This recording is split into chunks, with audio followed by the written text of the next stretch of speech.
Mano kelionė kaip laukinės gamtos fotografės prasidėjo Afrikoje.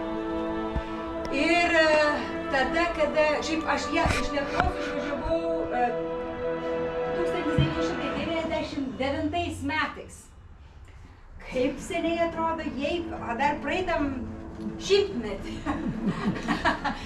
Tai va, ir išvykusi, žinoma, į Keniją aš atvykau tik tai 2002 metais ir Kenija šalis ties pusiauju tapo mano kaip ir antraisiais namais. Šiuo metu aš gyvenu būtent Nairobyje. Tai ta gamta, Afrikos gamta mane ypatingai pakerėjo.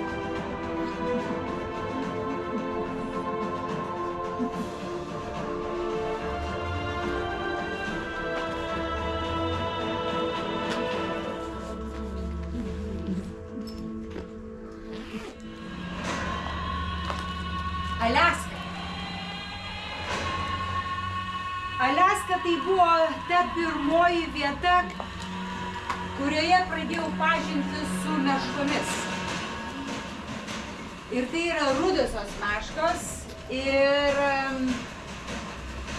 irgi tokiam auksiniam rudenio fone, kada meškas, rudasis meškas yra geriausia pamatyti, kada plaukia lašiša. O čia yra varanas. Tai yra ypatingai nuodingas roplys iš seilių. Jisai, žodžiu, žudo savo aukas įkasdamas ir paleisdamas seilės. Ir tiesiog paleidžia tą auką. Auka miršta, kada seilės patenka, suparalyžuoja, žodžiu, visą kūną, kai patenka į smegenis.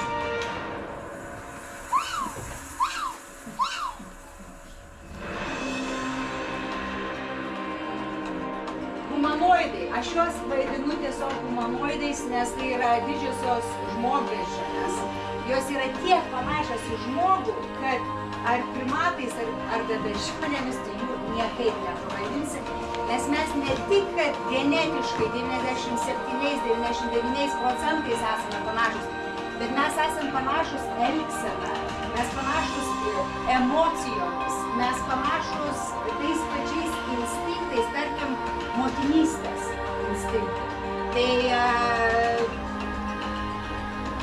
apie tai šiek tiek vėliau. Baltosios meškos. Baltosios meškos, aš 12 metų fotografuoju baltasias meškas ir šiuo metu gal tiesiog galėčiau pasakyti, kad esu tapau tikrai Arktijos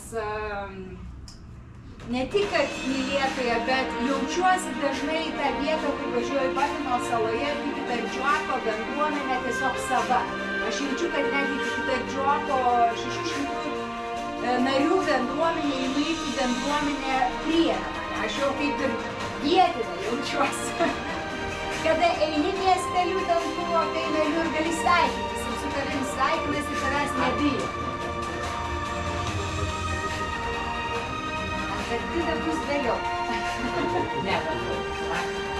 Arktija, va toks ir klausimas, kodėl baltosios meškos neėda pingvinų. Todėl, kad Arktija gyvena tik meškos, o pingvinai gyvena tik Antarktidoje. Tai va, tai čia toksai rimtas visą laiką iššūkis, kai kalbi apie Arktį. Ir ne jūs vieni, labai daug kas atvažiuoja į Arktį ir ieško pingvinų. Ir labai nori pamatyti pingvinus. Toliau aš prie vandenyno, tai pailsėti, o aš tiesiog keliauju į skirtingus pasaulio kampus tam, kad pamatyti ir užfiksuoti labai specifinius gyvūnus. Tai mano pati kelionė, kaip į laukinę gamtą, prasidėjo irgi safaryje. Tai yra tas safaris, kur ar Afrikoje, ar kitam žemyne įmanomas, bet žinoma, safaris tai yra pirmiausiai gimęs Afrikoje. Ir tiesiog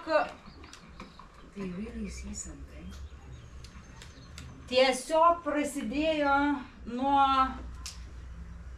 visi žinom, kad safarija visų pirma yra labai svarbu, gal aš čia prisėsiu, jeigu jūs nematysite ko nors, tai jūs sakykite nematom arba nežinau, kodėl čia tie pasimato, bet gal netrukdo.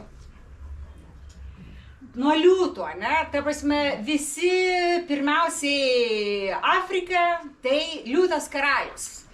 Bet dažniausiai mes pamirštam apie liūtas, nes liūtas leidžiasi liūtams jaustis karaliais. Tik liūtas medžioja ir palieka patinus už ribų, todėl kad, atspėkite, kaip jūs manote, kodėl liūtas neleidžia liūtams, šiaip jau, leidžia, bet nenori, kad jie dalyvautų medžioklėje. Kad grobį pasiim, dar, taip jie pirmi valgo, todėl. Taip, todėl, kad, žinot, pažiūrėkite į šitą liūtą. Tie gaurai, tas jo visas gražumas iš karto pasimatys. Tai, žodžiu, kiekviena antilopė pamatys jį pirmiau iš savo stoto. Mezga tą ryšį su mama, ne? Tarkim, visi gyvūnai turi greitai per pusvalandį, ta prasme, jau bėgti paskui savo motiną. Tiek antilopės, tiek žirafos, ne? Bet, pavyzdžiui, antilopėm gnų yra labai svarbu kvapas, ne? Žirafai irgi yra pirmiausiai gauti motinos kvapą, atpažinti, bet kitiems gyvūnams yra garsas svarbiau nei kvapas. Tai va, tai įsivaizduokit, va čia va dar virkštelė nenudžiūvusi visiškai, bet tai išleptelį maždaug apie nuo 2 metrų aukščio, ne, dabar jie plup, iškrenta. Ir jisai, tas kritimas vėlgi yra kaip, kodėl jisai iškrenta tam, kad jisai krisdamas galėtų suardyti tą maišą, žodžiu, vaisiaus ir tas bumt atsitrenkimas yra tam, kad suaktyvinti kvėpavimą. Tai kiekvienas, vad, atrodo, netoks paprastas dalykas, kaip iškristi iš 2 metrų aukščio turi prasmę ir turi reikšmę gamtoje. Tai gamtoje iš viso nėra beprasmių dalykų. Tai va, šitas žirafiukas, įsivaizduokite, jisai yra jau 70 kg ir apie 1,70 m aukščio. O įsivaizduokit, pirmus metus gali paaugti dar 1 metru. Ką aš mačiau per tos 12 metų. Dabar įsivaizduokite, kad motina, šiaip meškai baltoji yra fantastinė motina. Ji privalo būti maždaug 200 kg svorio tam, kad ji galėtų pagimdyti. Tai pagimdymas reiškiasi išmaitinimas tų jauniklių. Šitie jaunikliai gimsta kaip žiurkutės. Ta prasme, 100–120 gramų, tai yra mažiukai gyvūnėliai. Ir motinos pienas yra toks turtingas, kad per 3 mėnesius jau užauga 10 kg.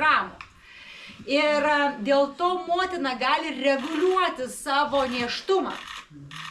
Tai apsivaisina ant ledo rujodama, o kai pagal svorį ji pati nusprendžia, ar jinai išnešios, ar jinai gimdys, ar jinai tiesiog išmeta tą apvaisintą kiaušalą, jinai gali tiesiog persileidimą pati sukelti. Tai va, tai ji tokia visą laiką atsiveda patelę ir patinėlį. Vėlgi kaip gamta, pusiausvyrą, ta prasme, reguliuoja, ne?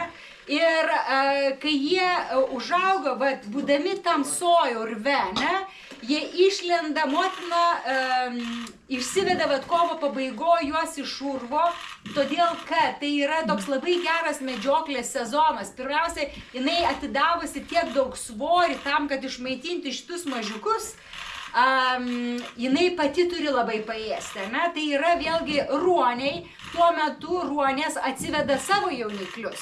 Ir tai yra toks pats skaniausia mėsytė ir lengviausias grobis meškoms, ar ne? Nu, taip jau yra. Vieni kitus valgom. Ir tikrai ir perkeltinė prasme, ne? Tai va, Tai vat viskas gamtoje tam, kad padėti, ne, yra vienai rūšių ta sintezė yra be galo labai stipri, tampri. Ir man tai yra įdomiausia ir gražiausia, kai jie išlenda iš urvo, įsivaizduokite, tai yra kūdikis, kuris nieko nėra matęs, jisai nežino, į kokią aplinką jisai papuolė, ne? Tai jisai kaip vaikas, jo padukai dar yra be kailio, tai jam šalta. Jisai lipa ant motinos, kad susišildytų. Tai motina yra ne tik tas pienas, maistas, ane, ir dar kartą paleisiu. Čia labai fantastinis vaizdas, tiesiog kol šneku. Nes tokių vaizdų net geriausiai pasaulinį dokumentikoje nepamatysit, nes... Iš kokios tumačiai? Čia maždaug iš kokių 400 metrų pritraukta jo. Bet jums atrodo, kad čia, pažiūrėkit, kokia jinai rami. Tai yra kaip idilė šeimos, ne? Jie mus jautė, buvo momentų, kai jautė, po to nusiramino. Viskas priklauso nuo vėjo krypties. Žodžiu, tai mes pasirinkom tą, mums tiesiog labai pasisekė. Žodžiu, vėjo kryptis buvo nuo mūsų, ne į ją, bet į priešingą pusę, tai mes galėjom labai gražiai stebėti visą tą šeimos idilę, ne? Ir vėlgi, jinai ne tik maistas, jinai yra apsauga, yra šiluma, absoliučiai viskas yra. Ir, bet jinai urve, kai išlenda iš urvo, ji būna maždaug 4-5 dienas. Ji leidžia tiems lokiukams tiesiog susipažinti su aplinka, priprasti. Ir kai palieka urvą, ji kaip išeina, taip išeina. Jie niekada negrįžta į tą urvą. Jie išeina ant ledo medžioklė ir prasideda medžioklė kuo giliau į viršų, į šiaurę. Ir šie gyvūnai, jie visiškai priklauso nuo ledo. Tai yra jūriniai gyvūnai ir jie medžioja ant ledo, jų didžiausia tikimybė, sėkmė medžioklės yra ledas, nelaisvas, ta prasme, nutirpęs ledas, bet ledas. Ir kuo greičiau tirpsta ledas, tarkim, jie ant lyčių dreifuoja, besilaikydami tų lyčių, kiek tik tai galima ilgiau. Ir tik jau tada, kai ledo nelieka, pavyzdžiui, kokį rugpjūtį, ne, tada jos išlipa ant kranto ir praleidžia neėsdamos 2 mėnesius laukdamos, kol užšals. Ir vėl eis, žodžiu. Tai va, tai žiūri, stebint va šitą va sceną, ta prasme, su tais baltais laškiukai, tu suvoki, kad tas meilės, motinystės, tas kūdikio pasaulio vietos pažinimas, tai yra toks pat artimas. Ta prasme, manau, kad kiekvienas tas paralelės galime, žinai, išsivesti, suvokti ir giliau pažiūrėti, kad ne tik mes, atrodo, jaučiam, rūpinamės, ne, tai yra laukinėje gamtoje ir būtent per šitą mešką mamą tai buvo kažkas tai tokio. Meška tėtis. Meška tėtis yra, vaikšto ten atrodo, taip viskas susilieja. Visiškai, neatrodo. Tai va, tai jos viksvas tokias, žodžiu, ten, kur kalnai yra, iš tos smiltainio susidaro, žodžiu, kaip dirvožėmis toksai ir ten išnešioja. Bet va, aš noriu pasakyti, kad kaip įžiūrėti tame akmenyne, ne? Ir va, gyvūnai yra tokie, kad jie taip kaip kamufliažas, ta prasme, jie visiškai įsipaišo į aplinką, kad pamatysi gyvūną tik iš judesio. O rasti snieginį leopardą, tai privalai sekti paskui jų potencialų grobį. Ir čia yra melsvosios avys. Tai va, tai melsvosios avys yra mėgstamiausias snieginio leopardo grobis. Ir pirmas dalykas, tai visa tavo arktinė apranga netinka, todėl kad per sunki. Kalnuose virš 4000 metrų aukščio tu turi žinoti visų svorį. Tave turi šildyti, tau būti atsparus vėjui, nedrėgmės vėjui ir šalčiui atspari avalinė apranga, bet tu privalai kuo mažiau ant savęs nešti, nes kiekvienas gramas kalnuose aukštyje, žodžiu, atima labai daug energijos. Tai ir vėlgi aklimatizacija, nes tai yra aukštį mėgstantis gyvūnas. Ir fotografuoji vėlgi, ieškai, atrodo, nu kurgi šitose platybėse tu gali rasti tą snieginį leopardą. Tai aš manau, kad Himalajuose kiekvienas fotografas turi pačią didžiausią vietinių grupę pėdsekių, kurie tiesiog tik tai jų patirtimi ir jėgomis gali surasti tą leopardą. Nes patikėkit, tai yra taip sudėtingai žiūrėti jį, kad, ir šiaip ne tik žiūrėti, jisai yra teritorinis, jisai turi savo mėgstamus kelius, vietą, tu gali pamatyti, aha, kažkas juda. O šiaip jau pirmas leopardas man buvo taškas, kurį man bandė rodyti mano objektyvę ir kamerai, aš vis tiek sunkiai žiūrėjau. Tai iki šiol snieginis leopardas yra, aš jį iš arčiau norėčiau pamatyti. Čia yra Langdza, labai tokia žinoma patelė.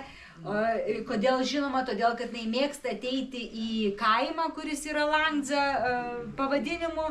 Ir vėlgi tai yra katinas, tai yra katė, viena iš 5 didžiųjų, turinti ilgiausią uodegą, tai yra 90 cm.